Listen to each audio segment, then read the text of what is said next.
Welcome to clue today news. ఈ నెల 25న హనుమకొండ జిల్లా కేంద్రంగా జరిగే భారత వికలాంగుల హక్కుల పరిరక్షణ సమితి తెలంగాణ రాష్ట్ర సదస్సును విజయవంతం చేయాలని భారత వికలాంగుల హక్కుల పరిరక్షణ సమితి రాష్ట్ర అధ్యక్షులు గిద్దె రాజేష్ పిలుపునిచ్చారు. శనివారం మునగాల మండలం తిమ్మారెడ్డిగూడెంలో ఏర్పాటు చేసిన సంఘం మండలం ముఖ్య కార్యకర్తల సమావేశానికి ముఖ్య అతిథిగా హాజరైన భారత వికలాంగుల హక్కుల పరిరక్షణ సమితి రాష్ట్ర అధ్యక్షులు గిద్దె రాజేష్ కార్యక్రమాన్ని ఉద్దేశించి మాట్లాడారు.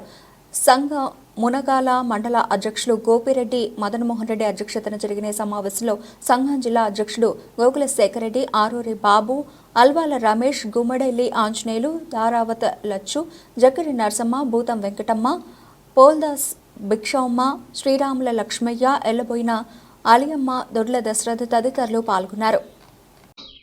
ఈ నెల 25న హన్మకొండ జిల్లా కేంద్రంగా నిర్వహించేటటువంటి భారత వికలాంగుల హక్కుల పరిరక్షణ సమితి తెలంగాణ రాష్ట్ర సదస్సును విజయవంతం చేయాలని చెప్పేసి భారత వికలాంగుల హక్కుల పరిరక్షణ సమితి తెలంగాణ రాష్ట్ర కమిటీ పక్షాన భారత వికలాంగుల హక్కుల పరిరక్షణ సమితి రాష్ట్ర నాయకత్వాలకు, జిల్లా నాయకత్వాలకు విజ్ఞప్తి చేస్తూ ఈ రాష్ట్ర సదస్సులో హన్మకొండ జిల్లా కేంద్రంగా జరిగేటువంటి రాష్ట్ర సదస్సులో ముఖ్యంగా ఏదైతే కాంగ్రెస్ పార్టీ అసెంబ్లీ ఎన్నికల్లో వికలాంగుల సమాజానికి ఇచ్చినటువంటి హామీలు అమలు చేయాలనేటువంటి డిమాండ్తోని పెద్ద ఎత్తున త్వరలో నిర్వహించబోయేటటువంటి నిరసన కార్యక్రమాలు, అదేవిధంగా ఉద్యమ కార్యాచరణను ఏ విధంగా తీసుకుంటే మన హక్కులను మనం సాధించుకోగలుగుతామనేటువంటి అంశం మీద కూలంకుషంగా రాష్ట్ర సదస్సులో చర్చించి అన్ని జిల్లాల్లో కూడా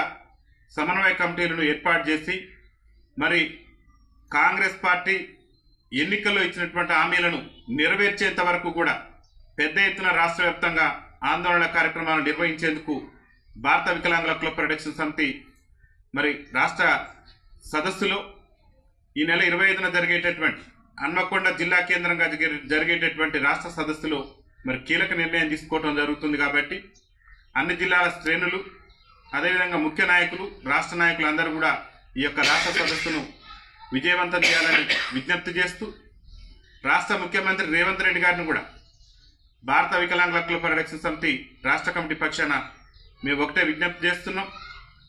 కాంగ్రెస్ పార్టీ అధికారంలో రాకముందు పిసిసి అధ్యక్షుని హోదాలో మీరే అనేక సందర్భాలలో చెప్పారు, అనేక వేదికల మీద చెప్పారు, మేము అధికారంలోకి వస్తే ఆ వచ్చే నెల నుంచే, మేము అధికారంలోకి వచ్చిన నెల నుంచే మీ పింఛన్ను 6,000 రూపాయలు చేస్తామని చెప్పారు.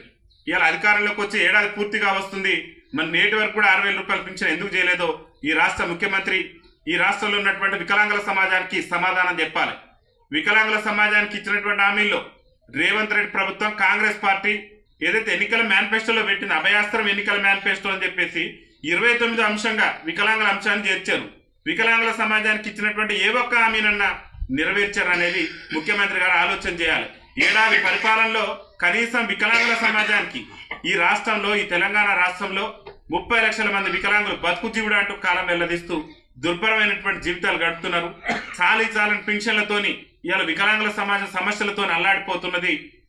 రాష్ట్ర ముఖ్యమంత్రి రేవంత్ రెడ్డి గారు అధికారంలోకి వచ్చిన నెల నుంచే పింఛను అదనంగా చేస్తాం, మేము పింఛన్ పెంచుతాం, 6,000 రూపాయలు ఇస్తామని చెప్పారు. అధికారంలోకి వచ్చి ఏడాది పూర్తయినా ఈ రాష్ట్ర ముఖ్యమంత్రికి ఈ రాష్ట్రంలో వికలాంగులు పడుతున్న ఇబ్బందులు కనిపించట్లేదు అనేది ఒక్కసారి ముఖ్యమంత్రి గారు, రాష్ట్ర మంత్రివర్గంలో ఉన్నటువంటి మంత్రులు ఆలోచన చేయాలి. మీకు చిత్తశుద్ధి ఉంటే తక్షణమే వికలాంగుల పింఛన్ను 6,000 రూపాయలు పెంచాలి. దాంతోపాటు ఏం చెప్పిండు రేవంత్ రెడ్డి గారు, ఆర్టీసీలో వికలాంగులందరూ కూడా ఉచిత రవాణా సౌకర్యం కల్పిస్తామని చెప్పిండు.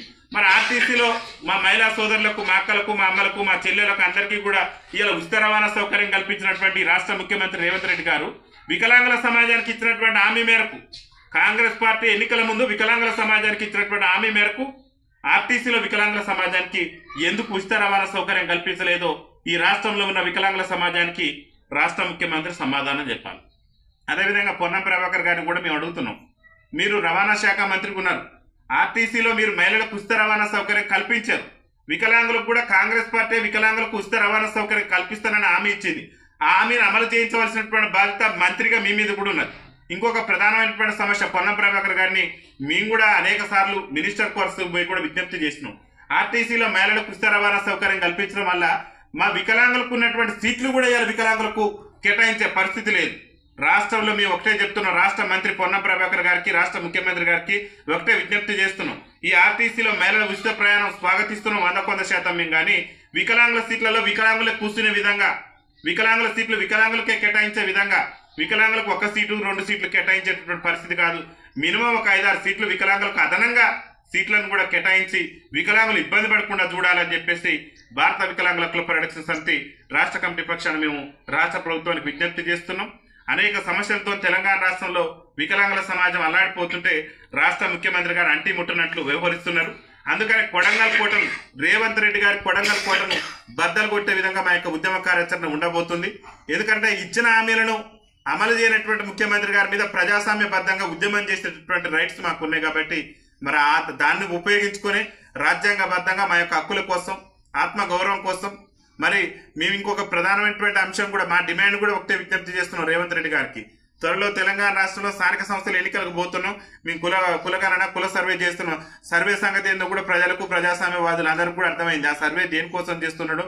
మరి బీసీ రిజర్వేషన్లు సర్వే ప్రాతిపదికన పెంచి బీసీలకు రాజ్యాధికారుల భాగస్వామ్యం కల్పిస్తే మేము స్వాగతిస్తాం. కానీ అట్టడుగు నుండి 75 ఏళ్ల నుంచి కూడా రాజ్యాధికారానికి దూరమై దుర్భర జీవితాలు గడుపుతున్నటువంటి వికలాంగుల అంశాన్ని కూడా, వికలాంగుల ఎజెండాను కూడా మరి పంచాయతీ ఎన్నికల్లో గుర్తించాలి.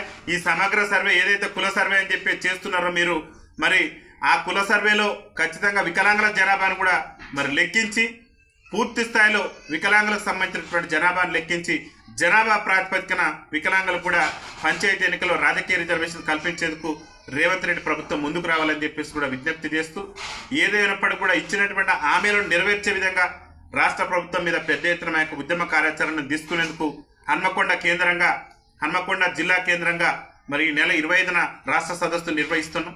ఈ రాష్ట్ర సదస్సును విజయవంతం చేయాలని చెప్పేసి అన్ని జిల్లా శ్రేణులకు, అన్ని మండల శ్రేణులకు, రాష్ట్ర నాయకత్వానికి కూడా విజ్ఞప్తి చేస్తూ, ఏదైనప్పటికీ కూడా హక్కులు, ఆత్మగౌరవం సాధించుకునేందుకు భారత వికలాంగుల కుల పరిరక్షణ సమితి మా యొక్క పోరాటాలను ఉధృతం చేస్తుందని చెప్పేసి కూడా తెలియజేస్తూ, వికలాంగుల ఐక్యత, వికలాంగుల ఐక్యత, బీవీహెచ్పీఎస్ జిందాబాద్, బీవీహెచ్పీఎస్ జిందాబాద్, వికలాంగుల ఐక్యత, వికలాంగుల ఐక్యత.